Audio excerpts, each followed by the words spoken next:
ছিল, কিন্তু ১৬-১৭ মাস ডক্টর ইউনূস থাকতে পারছে না। এটা কারণটা কি? এটা কারণ হলো সহযোগিতা। ইউনূস সরকারকে সহযোগিতা করতেছে সমস্ত রাজনীতির কথায় কথায় বলে, আর শেখ হাসিনার অসহযোগিতা করছে তারা কথায় কথায় বলে।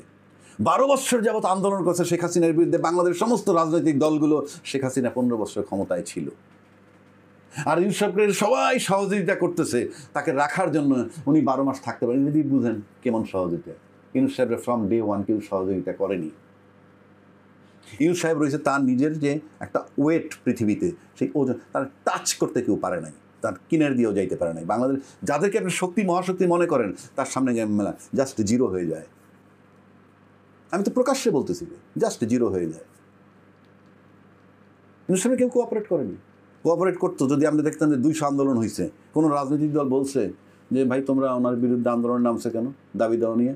এটা তো ওনার সময় না, বিগত সরকারের সময়। উনি তো নির্বাচন করে চলে যাবে, উনি একটা নিরপেক্ষ অন্তর্বর্তীকালীন সরকার। তোমরা চলে যাও যার যার বাসায়, নির্বাচিত সরকার যে আসবে তার কাছে দাবি দাও। কোনো রাজনৈতিক দল বলছে? তার মানে কি? ইউনূস সাহেব ডিস্টারবেন্সে থাকুক ফ্রম ডে ওয়ান। ইউনূস সাহেব বলেন আর আপনার আর নাম কি ফখরুদ্দিন, দুজনে তো সাধারণ লোক, মানে পলিটিশিয়ান না। তো ফখরুদ্দিন সাহেব যেন 111 সময় আসলো, তার পাশে একজন সেনাপ্রধান ছিল না, তখন মাটি কাঁপতো। তা ইউনূস সাহেবের পাশেও তো একজন সেনাপ্রধান আছেন, মেজেস্ট্রি সামনে আর্মি মাঠে আছে, মাটি কাঁপে না কেন? এই প্রশ্নটা তো সকলের এখন। ওটা দিয়ে বুঝে নেন কোঅপারেশন নাই। তা সেনাবাহিনী আসলে কি চায়? কি চায় সেটা বড় কথা না, কোঅপারেশন নাই। কি চায় বড় কথা না। এটা তো শুনছি আমরা ঘুরছে যে তিনি আওয়ামী লীগকে ভিড়াতে যাচ্ছেন। না, আমরা তো আসিফ মাহমুদ এটা এমনও বলছে যে আসিফ মাহমুদ জি আছে, হ্যাঁ, সেটা তার ইন্টারভিউতে বলছে যে সেনাপ্রধান বুকে পাথর বেঁধে ইউনূস সাহেবকে মেনে নিই। তাইলে তো বুঝা যায় আপনি বুকে পাথর বেঁধে মেনে নেওয়ার মানে হচ্ছে আপনি তাকে মেনে নেননি, শেষ। তাহলে আর বাকি কিছু লাগে না তো। কিন্তু স্যার ডক্টর ইউনূস ছাড়া বিকল্প কেউ ছিল কি? সেটা অন্য কথা। বিকল্প পৃথিবীতে কেউ এই মুহূর্তে ইউনূস সাহেব মারা গেলে চলবে না, দেশ চলবে। আপনি একজন বলে যে আমার বাবা মারা গেলে কি হবে, আমাদের লেখাপড়া, বাবা মারা গেছে চলছে না, ওটা তো অন্য প্রশ্ন। কিন্তু ওই মুহূর্তে ছাত্রদের কাছে তথা দেশবাসীর কাছে ইউনূস সাহেবের বিকল্প থেকে তারা তখন পায় নাই।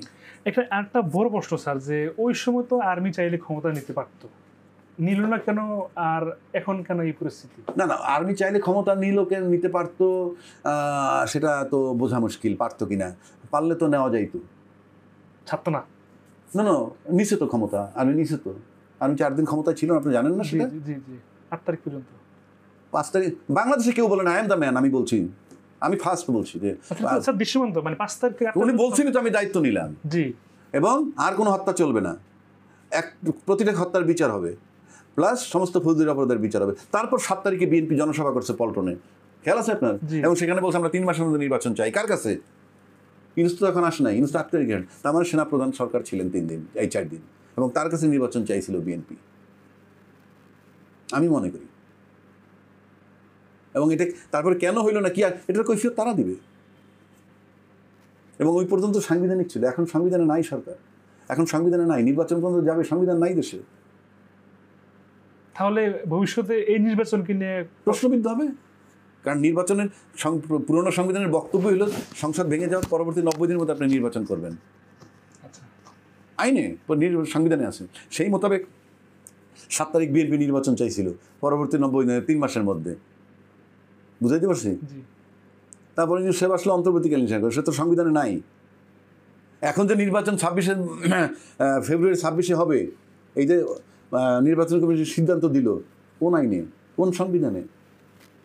প্রশ্নবিদ্ধ হবে তো। এবং তার পরিণতি নুরুল হুদার মতো হতে পারে।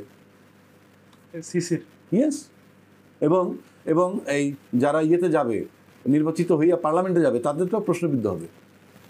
আপনি কীভাবে পার্লামেন্টের মেম্বার হয়েছিলেন? ওই সংবিধান হাতই দিতে পারেন। ওই সংবিধানের 7-এর কথায় বলা আছে, এই সংবিধান বিরোধী কেউ কোনো কাজ করলে, কাজ করার উদ্যোগ নিলে এবং চিন্তা পোষণ করলেও সর্বোচ্চ শাস্তি হবে, লেখা আছে। তো সবাই তো সংবিধানে ভায়োলেট করতেছে। স্টিল নাও ওই সংবিধান যেটা আপনি ওই সংবিধানের কথা বলেন, ওই সংবিধানের মধ্যে আপনি ফেব্রুয়ারিতে নির্বাচন দিতে পারবেন না, ওটা তো পালায় গেছে, ফুল স্টপ, থেমে রয়েছে এখানে। ওখানে বলা আছে নির্বাচিত সরকার ক্ষমতা থেকেই তো নির্বাচন করবেন।